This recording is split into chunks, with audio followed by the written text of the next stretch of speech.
বিসমিল্লাহির রহমানির রহিম।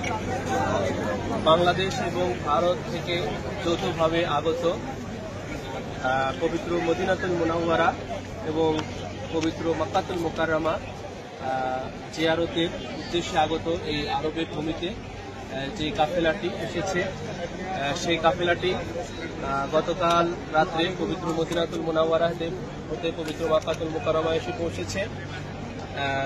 আজকে পবিত্র বাইতুল্লাহ শরীফের কিছুটা দূরে অবস্থিত এই ঐতিহাসিক এই আরাফার ময়দানে এই কাফেলাটি অবস্থান করছে। তো আমরা এখন এই কাফেলা এই সিলসিলায় কাদরিয়া রাজ্জাকিয়ায় মুস্তারশিদ হিজ হলিনেস সাজ্জাদা নাশিন হুজুর পাক সৈয়দনা মালজানা সৈয়দ শাহ ইয়াসুফ আলী আল কাদরি আল হাসানি আল হুসাইন আল বাগদাদি আলা জাদ্দিহি নবিয়ানা ওয়া আলাইহিস সালাতু ওয়াস সালামের নেতৃত্বে তিনারি পরিচালনায় এবং সার্বিক তত্ত্বাবধানে পরিচালিত হচ্ছে। আমরা এই ঐতিহাসিক আরাফার ময়দানে উপস্থিত হয়েছে। আপনারা দেখতে পাচ্ছেন এই পিছনে যে আমরা ছোট্ট একটা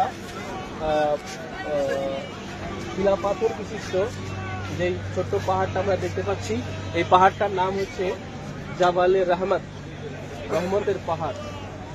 এই পাহাড়ের ইতিহাস হচ্ছে, প্রেক্ষাপট হচ্ছে সৈয়দনা আবুল বাশার হযরতে আদম আলাইহিস সালাম 350 বছর পরে তিনি এই পাহাড়ের উপরেই হযরতে মা হাওয়া আলাইহিস সালামকে উনি ফিরে পেয়েছিলেন। এই পাহাড়ের উপরেই ওনাদের মিলন হয়েছিল, পুনরায় সাক্ষাৎ হয়েছিল এবং এই পাহাড়ের উপর থেকেই ওনাদের তওবা আল্লাহ পাক কবুল করেছিলেন।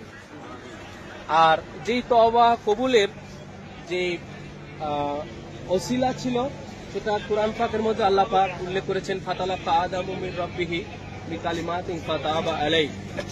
আদম আলাইহিস সালাম তিনার প্রভুর নিকট হতে কিছু শব্দাবলী শিখে নিলেন, আর সেগুলোর খাতিরে আল্লাহ পাক তিনার তাফসীরের মধ্যে আসে সেই শব্দাবলীগুলোই ছিল পাক পাঞ্জাতুল আলাইহিস সালামের নাম পাক, সুবহানাল্লাহ।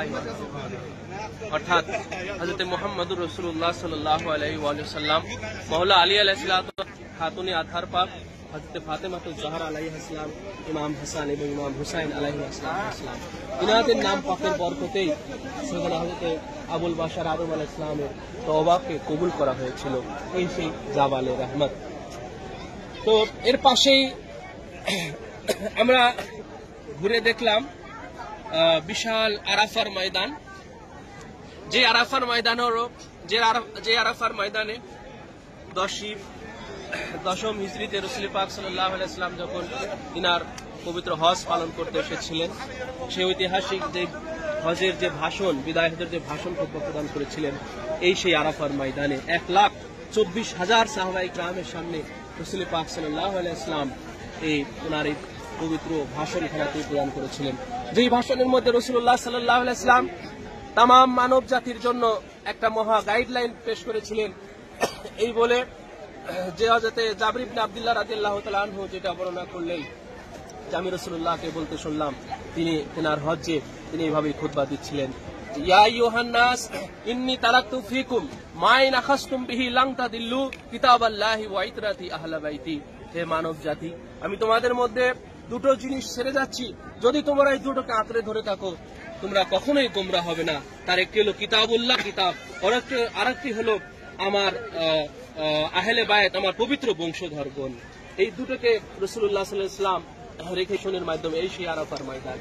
আজকে আমরা নিজেদেরকে ধন্য মনে করছি এবং আমাদের প্রিয় মুর্শিদ পাকের কদম পাকে আমরা শুকরিয়া আদায় করছি যে রাসূলুল্লাহ সাল্লাল্লাহু আলাইহি ওয়াসাল্লামের সেই 36তম ডিসেন্ডেন্ট বংশধর তিনারই নেতৃত্বে, তিনারই তত্ত্বাবধানে আমরা এই পুণ্যভূমিতে ঐতিহাসিক ময়দানে আমরা আসতে পেরেছি।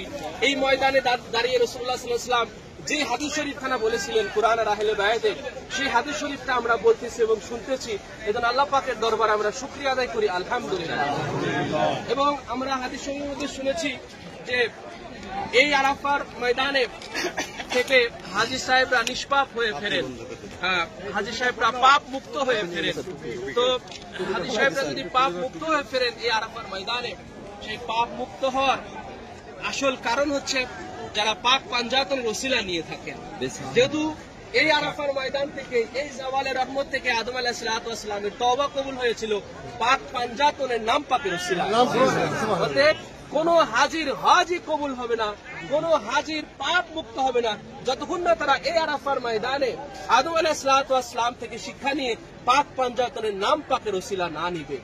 তো আজকে আমরা যদিও হজের আসতে পারি নাই, আমরা অন্য একটা সময়ে যদি এসে আল্লাহ পাকের কাছে দোয়া করি যে আদম আলাইহিস সালাতু ওয়াস সালামের দোয়া, হে আল্লাহ তুমি যেইভাবে আল্লাহুম্মা ইয়া রাব্বাল আলামিন পরওয়ারদিগারে আলম, আমরা তোমার হাবিব জনাবে মুহাম্মদুর রাসূলুল্লাহ সাল্লাল্লাহু আলাইহি ওয়াসাল্লামের লাখে জিগার দেহের অংশ কলিজার টুকরা জানশীন আমাদের প্রিয় মুর্শিদ মালজানা ওয়া মাওয়ানা মুর্শিদানা হযরত সৈয়দ শাহ ইয়াসুফ আলী আল কাদরি আল হাসানি আল হুসাইন বাগদাদি আলা জাদ্দিন আহমদ সাল্লাল্লাহু আলাইহি ওয়াসাল্লামের নিগাহ কারামে মেহেরবানিতে তিনার সার্বিক তত্ত্বাবধানে আমরা যে পুণ্যভূমি আরাফার ময়দানেও আমরা উপস্থিত হয়েছি, জাবালের রহমতে আমরা উপস্থিত হয়েছি।